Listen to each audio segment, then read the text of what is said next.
You are listening to the Intelligent Racer Podcast, where we look to educate and entertain the endurance racing community through discussions with racing professionals and elite age groupers.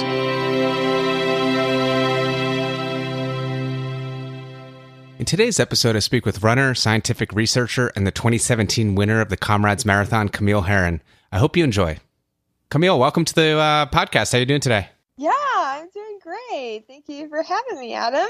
So, in terms of your running background, from what I read, you came from a track and cross country background in high school, and you ended up having a lot of stress fractures and stuff when you were younger, and ultimately you went into studying sports science and doing a bunch of research and stuff. So, the first, I guess, question I have is around the stress fractures and sort of how you overcame that. Just some background for me, I've never had a stress fracture, but I think I have weak feet. And I'll give you an example. I ran a trail race about a month ago, and I maybe I didn't make the best shoe choice, and we can talk about that next, but my feet got destroyed on those rocks. So, I would just, I want to hear a little bit about how you went about strengthening your feet and your overall body, and just sort of how you kind of overcame that issue to become what now is one of the best runners in the world. Yeah. So it all began, I started having stress fractures in my left foot when I was in high school, and they put me in orthotics. And that basically cured my foot issues, but I started getting stress fractures in my femurs. And, I was really curious of how the orthotics, were changing my mechanics. And, as I went to college and started studying exercise and sports science, and I took physics courses and biomechanics, and it started making me think more about my own body and what was happening in terms of the stress on my body. And so basically it was 2003 was when I was in the midst of my biomechanics and physics courses, and I had developed an IT band issue, and that was the last straw for me. I started, reading about the Kenyans growing up barefoot and, training barefoot and racing barefoot back before shoes were the cool thing. And so it made me start thinking about my own feet and thinking, I'm just going to start from scratch and I'm going to work on strengthening my feet. And so I thought of barefoot running as kind of being like strength training, for my feet. And I was coming back from my IT band issue, and so I wasn't running very much of the time. So I was able to start from scratch on my mileage. But basically what I did was I started training. I ditched my orthotics. I started training in racing flats. And so those first 3 months were really, really rough. I remember stepping out of bed every day, and it was I would just kind of hobble out of bed and my feet would be sore. And it was interesting. It was, but I had this glimmer of hope that my body would get stronger and it would adapt and it would be able to handle it. And so it was kind of around 3 months that I just stepped out of bed one day and I realized my feet didn't hurt. And so that spring I started adding in some barefoot running, and before you know it, it was I had progressed my mileage up, and I used to always get to about 55 or 60 miles per week, just as a recreational runner. And I found myself getting above that. I started pushing 70 miles per week. And so I thought, wow, this is the most consistent training I've ever done. I'm running more than I ever have. So talk to me a little bit about the progression, though. So, say you were to give me advice, and so one of the things, I guess I forgot what it was, Born to Run, or one of those books that kind of got the barefoot foot running. Everyone started going towards it, and a lot of people actually got stress fractures and things from ramping up too quickly. I mean, what would be your, I know you had a decently sized running base, I guess, going into it, but I mean, what would your recommendation be for someone who says, I need to strengthen my feet? I certainly shouldn't go and do large volumes yet. I'll definitely mess up my feet doing that. But what would be the approach? Yeah, because I was starting from scratch on my mileage. So it was during the winter time. I was starting from scratch. And if I had to look back through my training logs, I was only running 10 miles per week. The first month was 10 miles per week, and then 20 miles per week 30 miles per week. And so like it was over like about a 7-month period that I was able to get up to 70 miles per week. I, like most people, I'm not really sure how much most people run, maybe about 30 to 50 miles per week. But yeah, it was like I was just building up like an extra 10 miles per week every month. And yeah, I mean, I just kind of listened to my body and just kind of add a little bit more each week. And it was pretty amazing. It was amazing too because I sprained my ankle and when I was learning how to do this and learn how to run barefoot and everything. And I swear it was the barefoot running that helped save my ankle sprain that I had. So it helped me get over that. Yeah. Awesome. So, you mentioned that, for a living, you do a lot of research. And so that's one of the reasons I'm really excited to talk to you because I want to pepper you with all kinds of interesting questions and things. But to start off with, I mean, you're competing at a world-class level, but you also have a very intense, serious job. So, I mean, how do you balance that? Because, I mean, most of the listeners on this podcast are in the same exact situation and it's tough. So, I mean, how do you go about it?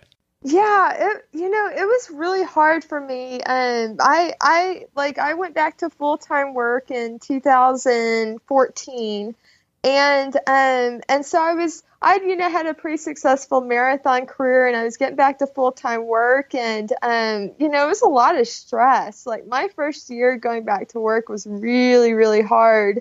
And during that time, I thought I would try to step it up and run ultras, and I went and ran Comrades, and that didn't go so well as I would have hoped. But yeah, I mean, my first year was a real learning process, and I was actually at the point where I was thinking about retiring from competitive running.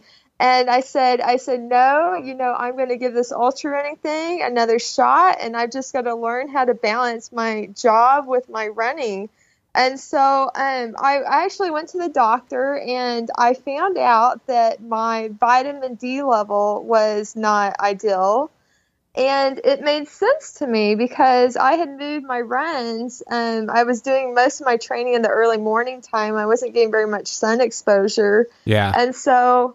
yeah, it was, and I think this is around June that I found this out, and it was June 2015, and it was a real turning point. Like, oh my gosh, and I was even supplementing with vitamin D, and I still had like low vitamin D, and so that was a real like turning point for me. That okay, I've got to figure this out, like take more vitamin D, try to like get more sun exposure, and so what I did was with my job. Because I run twice a day, and so I was able to move it was June, I run twice a day. I was able to move my shorter run to around lunchtime, and so I would get more sun exposure. I get that midday sun exposure. Yeah. And so, and then I finally realized that I'm just not a morning person.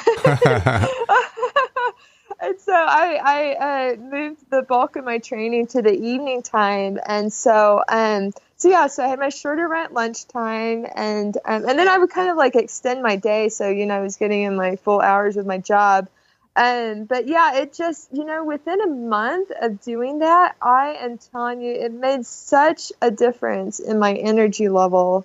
And yeah, it was just like, I just felt better. I felt like I was getting more sleep and, I was able to sleep in because I wasn't getting up, at 5:30, 6 o'clock in the morning. So I was getting more sleep. I was getting more sun. I was supplementing with more vitamin D and, I just felt better. And so that was like, light bulb moment. Like I figured out, kind of my own like biorhythm and my own personal quirks. So. Awesome. You mentioned you run twice a day, and I was listening to another interview you gave recently, and then I was talking to my coaches, and I said, this is gonna be music to your ears, because my coaches are big believers in running twice a day, smaller, break it up twice a day, and kind of do it, and it less impact, that kind of thing. Can you just talk about that approach? Because it's something that my coaches subscribe to. I do. I think it's really beneficial, and I know you do it. So I'd love to hear about it. Yeah. So when my husband started coaching me back in 2004, when he realized I was running a lot and I was just a hobby runner, But yeah, once we got up to, I think I was running like maybe 90 to 95 miles in just singles. And he started giving me some double runs, and I started getting my mileage above 100. And it was like a spark. It was like lighting a fire once I started doing that. And once I started running twice a day, a couple of times a week and getting my mileage higher, it was just incredible how good I felt and how much better I got. And, I found out later through my research, because I work in bone research, and I went to a symposium where I heard some bone researchers talking, and they had done a study where they were applying a mechanical stress on bone, and they were doing it as like either a single bout, like say, a 2-hour bout. They were doing it as a single bout, or they were splitting it up and having like so much time in between the two bouts. But, it might be like 1 hour and then another hour later. But they looked at the time difference, like 2 hours, 3 hours, 4 hours, 5 hours, 6 hours, and beyond. And they found that that 4 to 6 hours between the two bouts ended up being more anabolic than just that single long bout. And so, it was a light bulb moment for me. I was like, well, yeah, this makes sense. It makes sense with running and training, that like it's better to split it up into 2 runs, because it ends up being more anabolic, to your muscles and bones and, your fitness than just having a single long bout. And so it really just, hammered home that idea that, what I was feeling with my own training was there was obvious science behind it. So I do agree. It is a difference maker. And the other question from what you were just talking about was you mentioned vitamin D supplementation, but, as a researcher and someone who kind of likes to trial and error things, I mean, what other supplements or vitamins would you recommend? I mean, bone health or just in general for people to take? Yeah. So yeah, we're talking about the mileage jump, and when I got over 100 miles per week, it just really lit the fire in me that I started to feel good. Well, within about 6 months from when I started doing that, I started getting tired and getting sick, and it was during the winter time, and at that time I didn't really know so much about vitamin D either. But it was within, like maybe about a year and a half from when I got my mileage up really high that I went and got blood work done and found out that my ferritin wasn't as good as it should be. I think I was like low normal ferritin. And so I was actually up in Colorado at the time training, and I went and got some liquid iron, and I started taking the liquid iron. And within a week, like I went from doing mile repeats, I dropped like 10 seconds off my mile repeats. And I thought, oh my gosh, like I'm starting to finally feel good. Like I was starting to finally like reap the benefits from my training. And so, yeah, I always thought that I had good iron to begin with, just because I'm a really big meat eater. Yeah. And I took iron supplements, like maybe once or twice a week. But I found out, it just wasn't enough for the demands of my training. And, you end up having foot strike hemolysis through your feet because of all the mileage that you put in. And so, yeah, I just realized I needed to supplement with more iron, and it just made such a huge difference. So, yeah, I would say like iron and vitamin D are definitely huge benefits to runners. And, one of the things I wanted to kind of bring up, because it's been kind of a difference maker for me. I know that HOTSHOT is a sponsor of yours, and they're also, I've also worked with them as well, because I've had major cramping issues in the past, and it's really kind of a game changer for me. I mean, have you found good results with the product? Yeah, absolutely. Yeah, I heard about HOTSHOT from my ultra runner friends just over a year ago, and it's kind of one of those things where being a science person, I'm like okay, I've got to look at this as I hope it's not a placebo effect, and so I was trying it in my training at first, and I just wasn't quite sure if it made a difference. And then I ran the White River 50 miler last year, and like on the first like long climb, I think it climbed for like 10 miles or something like that. And I started feeling my quads cramping, and I'm like, oh man, it's so early in the race. This is not good. I'm already cramping. But I had put the HOTSHOT in my pack, and I thought, well, this is the best way to find out if it works or not. And so I opened up the HOTSHOT and I took it, and within a couple minutes, it just felt like my legs started to relax. And even like my, I was favoring one leg, it felt like, and even like that leg I was favoring started to loosen up. And man, I just tell you, it was incredible. I got my second wind, and on the second half of that race, because we had another long 10-mile climb, and I just felt so good. And so, I definitely became a believer in HOTSHOT after that. Yeah.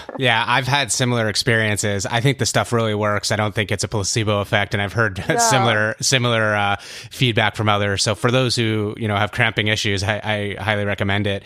I do want to hear about your story with beer and how how that kind of came about in terms of the 100K where you had some issues, and now how it's part of your ultra running strategy, because I think it's awesome and I want to incorporate it. So can you share that with us? Yeah, so my husband and I are definitely beer drinkers. I actually started drinking more beer when I was in grad school because all my classmates were brewing beer, and we were living up in Oregon, and so we had an abundance of good beer up there. So we eventually got into home brewing, and so we drink a lot of good quality beer. But yeah, as far as the beer thing, there's so many times I've run long runs, or I've done races, and I'm just like, oh man, I can't wait to have a beer after the race, and so I was running the Ultra Race of Champions 100K last year, and I was having a great race. Like I felt so good, and I was just pushing it, and I just kept pushing it, and I was in second place, and eventually I caught the top mill, and everybody was just in disbelief. But I hit a point like around 48 miles where we had an aid station, and I fueled up, and then we had to go up this climb, and it was really hot in the middle of the afternoon, and I started feeling nauseated. And it happened so fast. Like I literally started like feeling like I was going to stumble and pass out. And so I had 3 more miles to get to the aid station. And once I got there, my husband was there. I literally like slumped over in a chair. And they were trying to like give me everything, and I just felt nausea. I just felt really dizzy and didn't feel very good. And we had bought a 6-pack of Rogue Dead Guy L that we were going to enjoy for after the race. And my husband was like, he's like, hey, you want a beer? And I kind of perked up, and I was like, oh, that sounds so good. Awesome. And so he popped it open, and I just pounded it. Like, it was gone like 10 seconds. And I suddenly started to feel like my lightheadedness went away. And like, I was like, oh my gosh, my stomach is feeling better. I'm feeling clearer. And I was craving another beer. And I think he maybe gave me like half another beer. And, and then I just sprung out of the chair. And I got going, and I think a couple guys had passed me while I was in the aid station, and so I could see one of the guys in front of me, and I caught him, and then I saw my husband at the next aid station, had another half a beer, Awesome. Kept going. I literally was back in the ball game. Like I literally went from slumped over in a chair to like crushing it. And so I ended up finishing 3rd overall, and I got the course record by 27 minutes. And it was just, it's hard to believe that even happened. But yeah, I posted about it on social media, and so now the Rogue Brewery, they saw my post, and then they reached out to me and they were like, hey, we'd love to send you some beer and some gear. And so now I have a beer sponsor. Awesome. So, so as a researcher and someone who understands the science of things, now give me the scientific reason why you think the beer helps you. And, I'm curious because it's something, something to it for sure. And it's working for you. Yeah. My personal like hypothesis on this is I think because it's a vasodilator, because what had happened was I had hit an aid station. I think all the blood went to my gut and was trying to digest what I was eating, and so it went away from my head into my gut, and I had to climb up this hill, and I literally started feeling lightheaded. And I think that it helped the beer helped as a vasodilator to improve my blood flow. And I just started feeling like I had mental clarity. And I know that seems kind of crazy when you think of what beer usually does to you. But, as long as you don't over drink it, I think that, it's almost probably like a painkiller too. Like it just really helped to settle my stomach. And, I just felt better.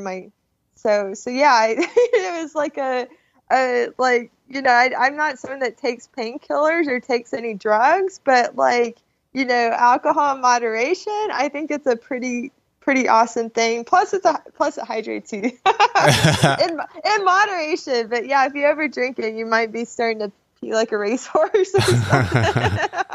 There was some research that I read one time that says one beer has no correlation to dehydration. So I always use that when I so you're not going to get dehydrated or have issues with a beer or beer and a half, so just don't drink a case in a race and you'll be good. Right. Yeah. Cause I found out my personal limit is 2 beers because I had a little bit, I think I had like 2.5 beers and I started feeling dizzy towards the end. So awesome. I believe, I was listening to another podcast that you were on and you were talking about, you do your lower body work and then you kind of do upper body strength work to help with the recovery of the lower body because of, I guess, the biochemical reaction of doing the workout and that kind of thing. And it just kind of helps recover the lower body. And I found that completely fascinating. And by the way, very important because, it's like they talk about active recovery and you're sort of kind of, I guess, as they said it, biohacking it your way into something. So really, really cool. Can you just talk about that briefly? Totally. Yeah. So I did research as an undergrad in strength training, and I learned that the higher the intensity of the strength training workout that you do, the more blood lactate you produce, and then the more growth hormone you produce as a consequence. And so, knowing what I learned as an undergrad, I started thinking about it with myself. And I thought, because the growth hormone releases ends up being systemic, so it goes throughout your body. Yeah. And so I started thinking, what if you worked your upper body, with heavy weights and, maybe that would help your lower body to recover quicker. And so it was kind of an experiment with myself that I tried, and I developed my own circuit workout with like 6 different exercises using heavy weights.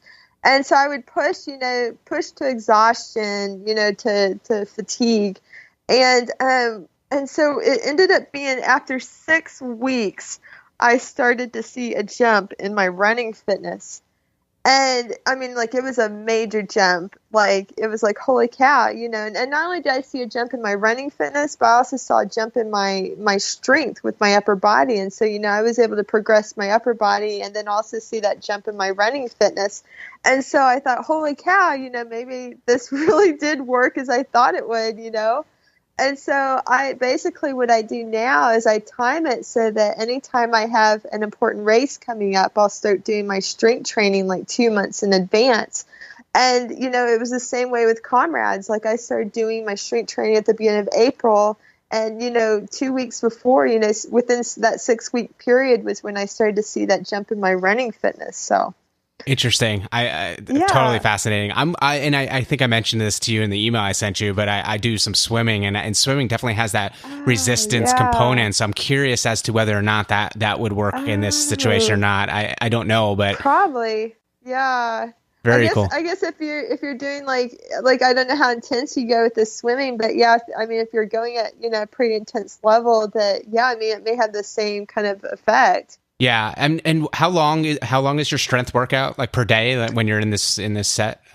Yeah, so I do it twice a week, and it's like 6 different exercises, using weights or body weight, and it usually takes me like, oh, I don't know, maybe 35 to 40 minutes or so to do the whole thing. So yeah. Cool. Yeah. I mean, from a swimming perspective, the setup that could be done is you can use what's called a pole buoy. So you're not actually using your legs. Yeah. So, and then you can put these things on your hands called paddles to actually create more resistance. So I'm imagining that would kind of give you that really good upper body workout with no impact and no use of your legs. So maybe it would produce the same result. Yeah. And the other thing is, I want to say your upper body has more fast twitch fibers. Yeah. So you would be producing more blood lactate to begin with. So yeah, if you take out, your legs and you're swimming with your upper body, then yeah, it could probably have that same effect. Oh, wow. Well, my coaches are going to love to hear this one too, because I make every excuse not to swim, but now I'm trying to convince myself now I have a reason to swim because I'm trying to get faster running. So, Oh, that's funny. Yeah, I'm not into swimming, but whatever floats your boat. Exactly. Yeah. So I wanted to talk a little bit about Comrades. So I guess, first of all, it's, one of the most legendary historic races on the planet. I guess the first natural question is, how many beers did you have there? Because you ended up winning it. So yeah, I had 2 beers, and I laughed because they were trying to tell my husband on the course that, oh, you can't have beer or something like that. I mean, that's awful, because here I'm racing and I'm winning, and like I'm expecting beer, and so my husband jokes that I was drinking ginger beer. Which I actually was. I did have some ginger beer, so I've learned that I really like ginger beer. So I was drinking both beer and ginger beer, and I think I had like 2 beers and a little bit of ginger beer towards the end. But yeah, it's been pretty life-changing figuring out the beer thing. Oh yeah.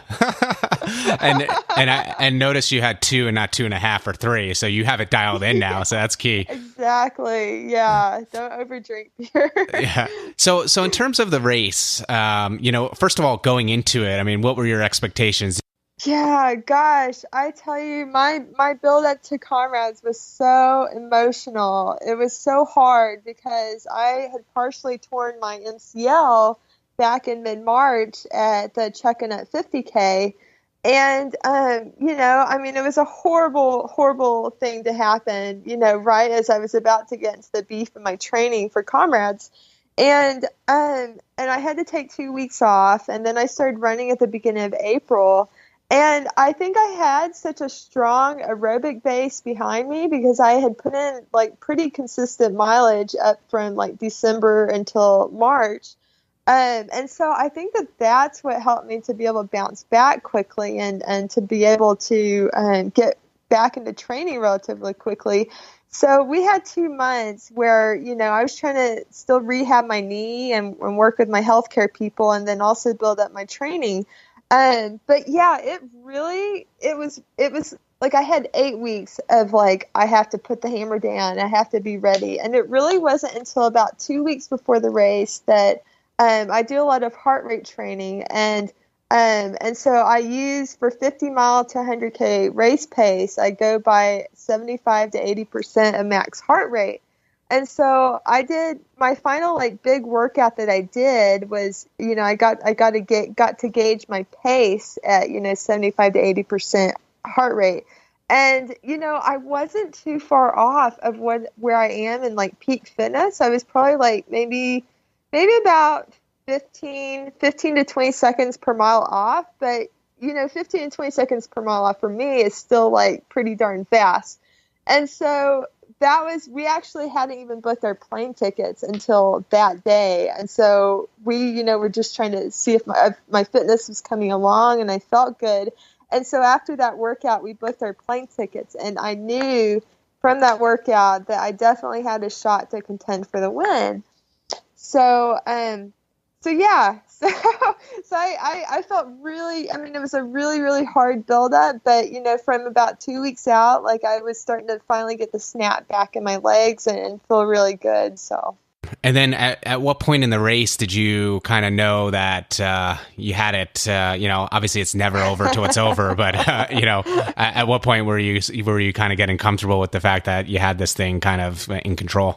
Yeah. So, the way, because it was an uphill course and this year. And so, it was pretty intimidating, like looking at the past results and thinking, oh my gosh, I can't believe how fast they're going climbing.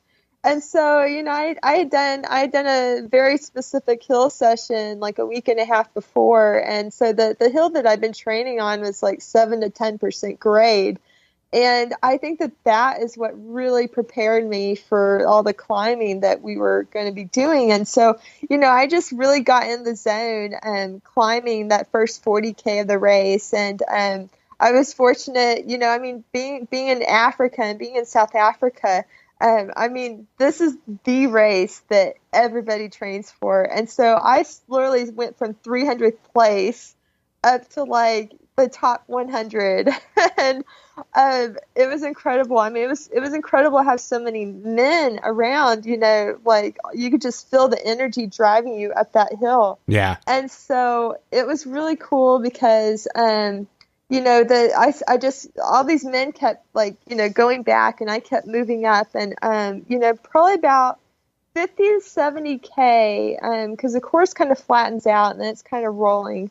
And I kind of went through a bit of a rough patch there because I've had a hamstring issue and it was really tightening up on me. And I was hoping to pick up the pace when the course flattened out. And so I was really struggling there, and I was trying to hold off as long as I could until I had the beer.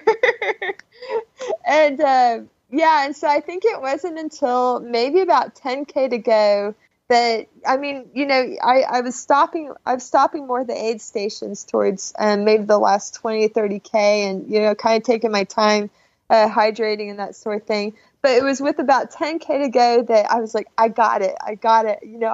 I crested the top of the Polly Shorts Hill, and it was, it was like, oh, I'm going to win this.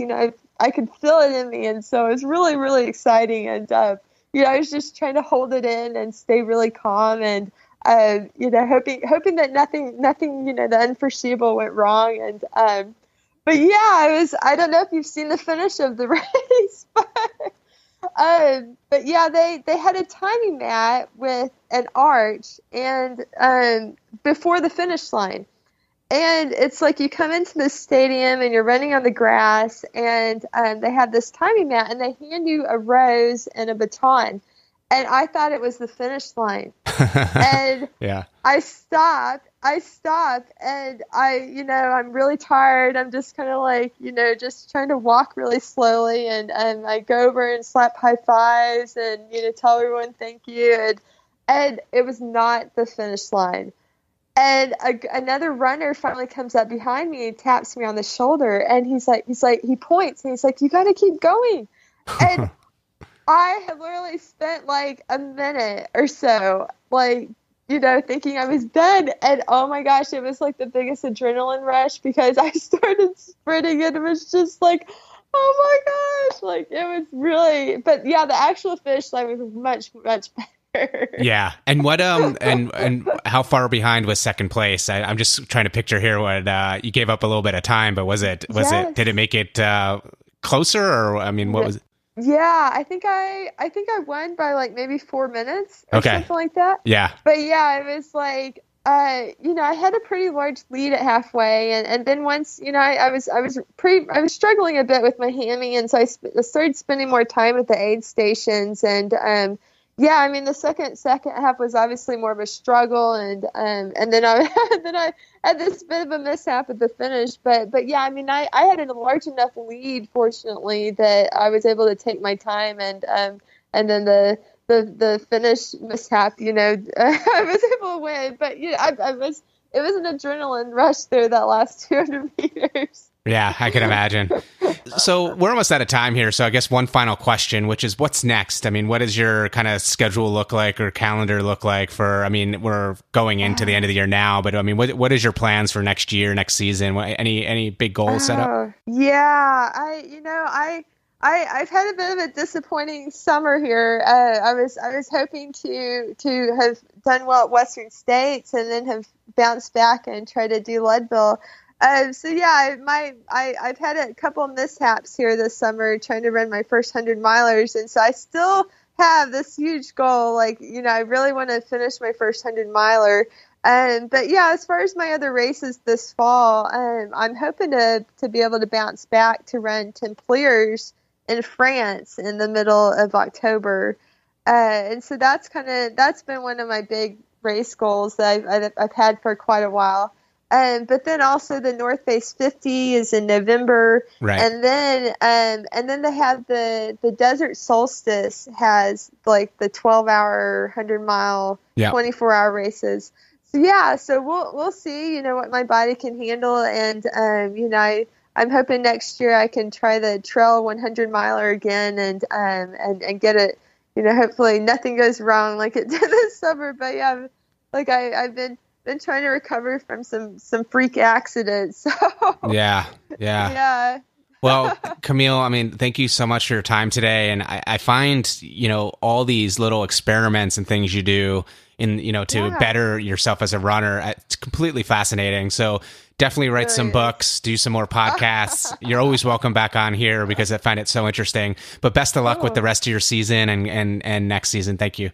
Yeah, thank you. That was fun.